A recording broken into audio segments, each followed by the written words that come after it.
Thanks for making the Locked On Ole Miss podcast your first and listen every day. We're free and available wherever you get your podcast, including YouTube. We're part of the Locked On Podcast Network, your team, every single day. Hello, I'm Stephen Willis from the Locked On Ole Miss podcast. I'm joined by Max Chadwick from PFF, and we're going to talk a little bit of Ole Miss grades, the 2024 team. We're going to basically do a smorgasbord today. How you doing, Max? I'm doing great, Steve. Thanks for having me on again, man. No problem at all. Let's start off with this. You work for Pro Football Focus, so we're going to look at the 2024 team as professional prospects, upper and lower classmen. Who are the top players that are going to be on this 2024 team that might be in the future high-level NFL players?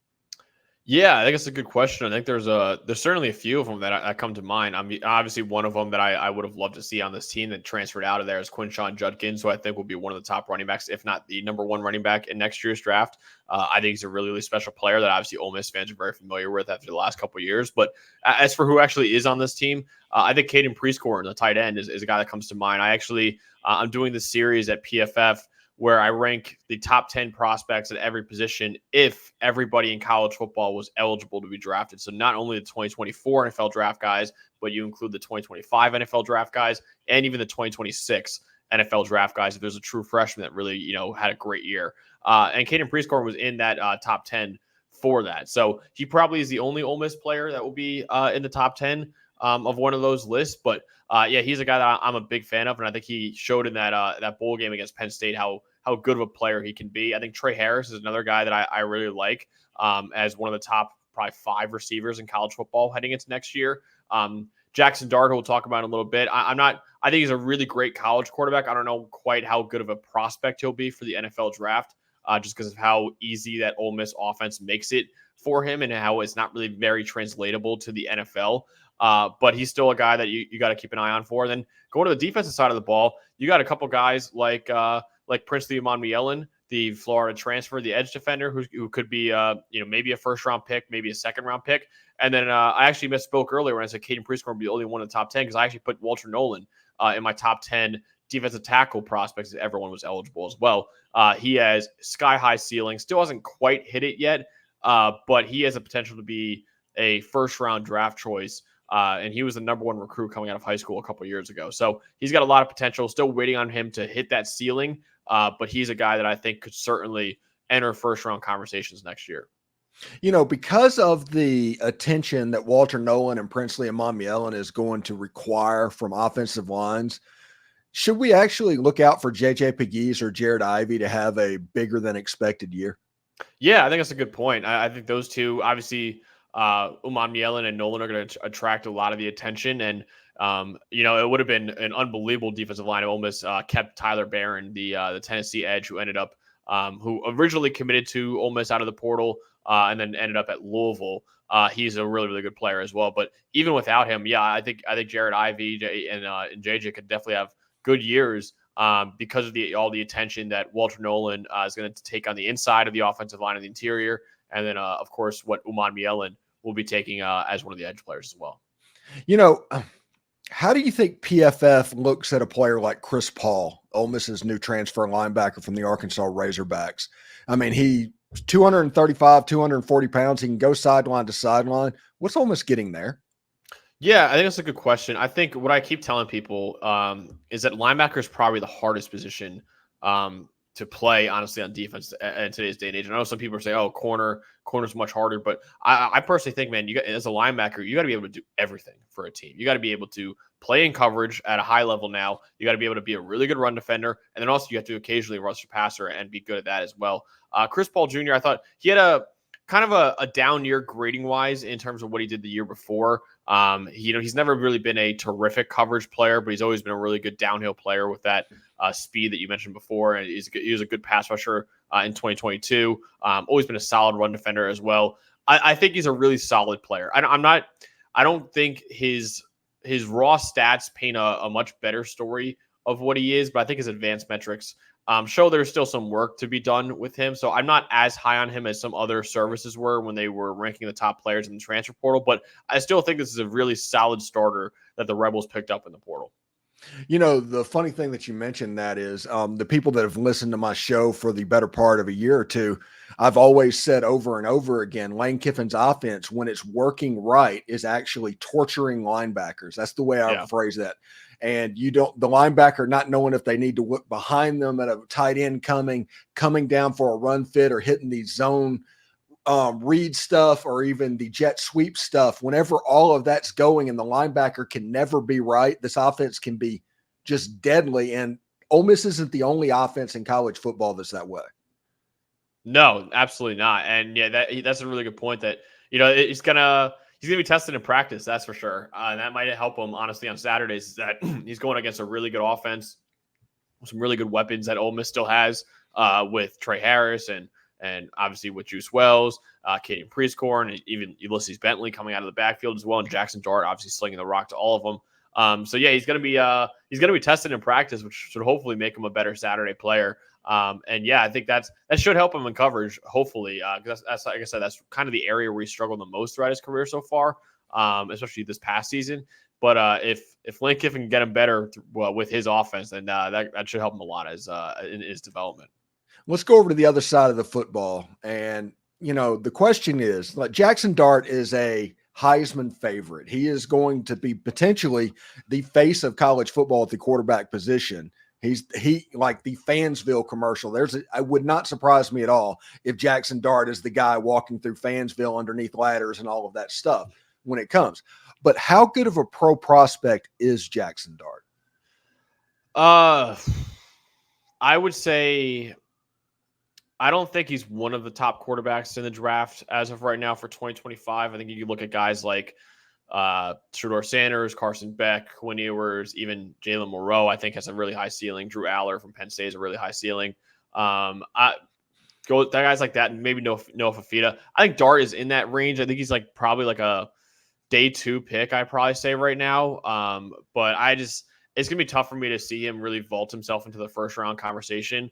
He definitely can. But I just think, as of right now, I just think he's a guy that, like I said before, he plays in a very quarterback-friendly offense, really RPO, play action heavy. And then also, when you take out the RPOs and take out play action, he had 6 big-time throws and 6 turnover-worthy plays. So he is a guy that plays in an advantageous offense, obviously some really, really talented weapons around him. But he's still a really, really good college quarterback, and I still think he could be a Heisman contender. I'm just a little hesitant on calling him a true NFL prospect right now. Yeah, the NFL question and the college question, they're really two different things at the moment because, for instance, this year helmet technology is going in, and basically they're going to cut off the helmet broadcasting range at about 15 seconds. Well, Ole Miss snaps the ball at about 20 seconds every play, which means the mic is never going to go off. And Lane Kiffin is known as a guy who whistles at quarterbacks when he sees something. Now he can just say it. Mm-hmm. It's like you've got that. And he actually referred to this as a Madden-esque cheat code for offenses. That should mean that Jaxson Dart's about just to go off in college football, right? It should, yeah. And that's another thing that's going to really help him, but it might muddy his NFL projection a little bit. Is that he's, getting so much help from one of the best offensive minds in the sport. Now, of course, I'm not saying he can't play in the NFL. I still think he'll be drafted on somewhere on day 2 probably. And maybe if he does go out there and win the Heisman, maybe he can have a Jaden Daniels-esque rise. But I don't know. I just don't see. I think he's got good tools for the position. Don't get me wrong, but I don't think it's outlandish by any stretch or measure. And then, like I said, he plays in a very advantageous. It's a lot like the Matt Corral evaluation, where it was Matt Corral was an excellent quarterback at Ole Miss, but it just he just never really worked in the NFL because of how easy the offense made it for him. And honestly, so I think it's a little bit like that for Jaxson Dart, but I don't know. I'm not ready to call him a first round prospect by any means. Well, Matt Corral didn't work in the NFL because he broke his foot, and then they drafted Bryce Young. That's the reason that didn't work. I don't know. I don't think he would have been a starter anyways, though. I don't think he ever would have been a maybe starter. Not, but he would still be in the league. Yeah, I mean, he could have still been in the league though as a backup somewhere. I mean, but yeah, I think I'm not quite sure that broken foot was the only reason why he didn't crack it in the NFL though. He looked pretty decent in the UFL for whatever that means. So yeah, that's true. That is true. Maybe he can make a comeback. Maybe he can make a comeback with the UFL. When Matt Corral is clicking playing football, there's honestly not a lot in this world that's prettier. I agree. It's just attractive football whenever he's clicking. So I hope he makes in the NFL because it would make the league better if he's playing football at that level. I agree. So Tre Harris, PFF put out a list a couple of days ago where he graded out the highest against press man coverage as a receiver that's getting ready to eventually go to the NFL. That is one of the number one things they look off, because if you can't get off the line of scrimmage, you're not going to make it in that league. And Tre Harris, if you play press man, like Penn State had the number one the defense in the country. And granted, they had a couple of corners that wasn't in that ball game, but they came up and tried to press man. Tre Harris, if he wanted to, could have had Flipper Anderson 300 yards receiving. There was nothing that could be done. Yeah, I agree. As a Penn State fan who actually was at that game, I could tell you that you're right about that, because he was torching Penn State secondary. And so was pretty much everyone in that game, honestly. But yeah, Tre Harris, man, I think that's a really interesting stat that we put out today, is that the press man grade and how he's the number one player in the country for that. And yeah, you see it on tape, man. I mean, he's a guy, a bigger receiver, gets off the line of scrimmage. His release package is really, really good. And he was open on 29% against of his targets against single coverage. So he's still, I think as a route runner, he still can improve, which is like, that's not a very high rate, but getting off press coverage, like that is something he really does well, and he can make unbelievable catches when the ball is in the air as well. But yeah, I think, like I said, he's probably close to a top 5 receiver in college football. I put him 6th in my rankings, but he's very, very close to being in that top 5. And then with a top 10 quarterback in Jaxson Dart throwing the ball, I mean, that should be another very dangerous connection that we see next year. Yeah, and an interesting situation.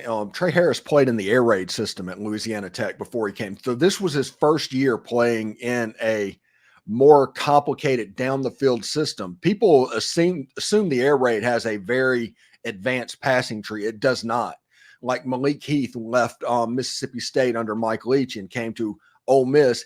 He had a nice little bump, and he's ended up playing with the Green Bay Packers right now. Tre Harris from year 1 to year 2, I think that could look similar to, honestly, what Jaxson Dart, who came from the air raid at USC. A lot of people forget that when he came to Ole Miss, but his year 1 to year 2 jump was pretty big. I think Tre Harris has a chance to make a similar type jump.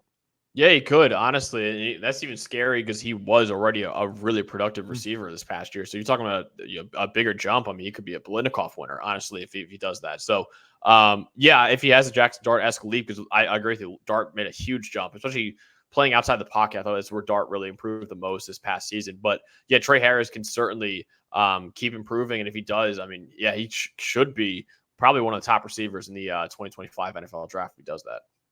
All right, before we get out of here, on the back end of the Ole Miss defense, what are a couple of names that we need to look for in the back end of that defense? Yeah, I think they made some interesting additions there that they got. I think Yam Banks is a corner that I always liked. He probably should play in the nickel for them. I don't know if he's going to start because I know John Saunders is still there. But other guys they got in the transfer portal that I like, Trey Amos they got, who I think is a good player. Key Lawrence from Oklahoma is a good player. Amarion Walker. So Lewis Moore. I mean, they really attacked the transfer portal this past year. Brandon Turner, excuse me. I think Ole Miss fans should be excited about that. I don't know if, there's one guy that I was really high on when they got him that I thought was going to be one of the biggest, most underrated additions to the portal was Decamarion Richardson, the Mississippi State corner, who, again, like Tyler Barron, committed to Ole Miss. But then, unlike Tyler Barron, instead of going to another school, he actually declared for the NFL draft. So that was a big loss for Ole Miss because I thought he would have been a really, really good piece for that Ole Miss defense, but they still got some really, really good players in the secondary. And they kind of went for just quantity, honestly. They added a ton of players through the transfer portal in the secondary. So that should hopefully improve the secondary next year. I'm not going to sit here and say any of them were like absolute superstars, but you just add a ton of these guys and hope some of them work out. That should improve Ole Miss's secondary. So I liked what Lane Kiffin and company did in the transfer portal this offseason for sure. One of the stories of Ole Miss spring practice this year is in the one-on-ones, and that is Tre Harris and Trey Amos going at each other in one-on-one reps. That is must-see TV at Ole Miss's practice. Everybody kind of stops what they're doing and watches that rep. Yeah, I like I said, I think Trey Amos is probably the guy that I would be most excited about if I was an Ole Miss fan, because I think he has some really good stuff, and he was good at Alabama this past year in a kind of good role for them. But Yeah, I like Trey Amos. I like a 77 grade for Alabama on about 450 snaps. So wasn't really a full-time starter for them, but still made a big impact in that secondary. And obviously, he was a good player at Louisiana before he transferred over to Alabama. But yeah, Trey Amos, that's probably the guy I'm most excited about transferring into Ole Miss's secondary right now. Thanks again for making the Locked On Ole Miss podcast your first listen every day. We're free and available wherever you get your podcasts, including YouTube. We're part of the Locked On Podcast Network, your team, every single day. Max Chadwick from PFF. What do you got going on at PFF this week, man? Yeah, we still got all eligible rankings coming out, which is a lot of fun. My college football show, the PFF College Football Show, you can find YouTube or any of your podcasts. We're actually doing an all eligible mock draft coming out next week, so that should be really exciting. And yeah, just kind of pumping out draft content until the draft about 3 weeks from now. So it's kind of full steam ahead right now, but yeah, just you can follow all my work at pff.com, PFF College Football Show, like I said, and then you can follow me on Twitter at MaxChadwickCFB if you want to.